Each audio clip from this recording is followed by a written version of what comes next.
the homogeneous and non-homogeneous polynomials. When a multivariable polynomial has the same degree in all its terms, it is called homogeneous. For example, we have the following shown on screen.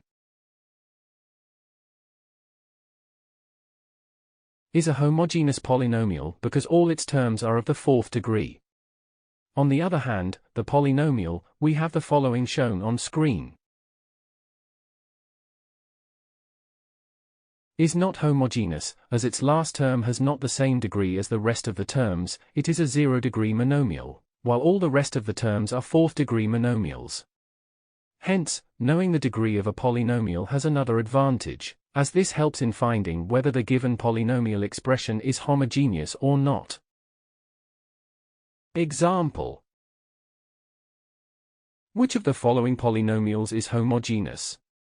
We have the following shown on screen.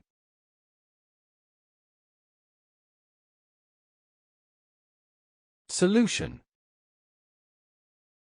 a, p, x, y, z equals 5x minus 12y minus 18, z, is a homogeneous polynomial, as all its component terms, 5x, 2y and 18, z, are of the first degree, despite having different variables.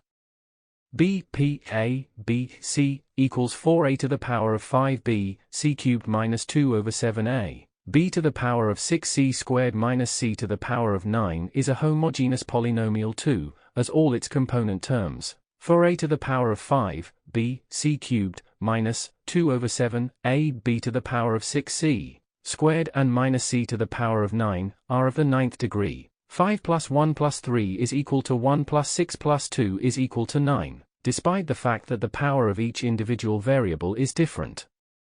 C, P, M, N equals 2m cubed minus m squared n minus m, n squared minus 4m. N is not a homogeneous polynomial as not all its component terms have the same degree. Thus, the first term, 2m cubed, is of the third degree, the second term, minus m squared n, is also of the third degree. 2 plus 1 is equal to 3, yet, the third term, minus m n squared, is still of the third degree. 1 plus 2 is equal to 3. However, the fourth term, minus 4m n, is of the second degree. 1 plus 1 is equal to 2. Hence, the given polynomial is not homogeneous. That is all for lesson 11.1.8, and the end of tutorial 11.1. To continue this chapter, please watch 11.2, Introduction to Operations with Polynomials. Thank you for watching. Make sure to like and subscribe to keep up to date with new videos. For more information, calculators, and tutorials, please visit www.icalculator.info.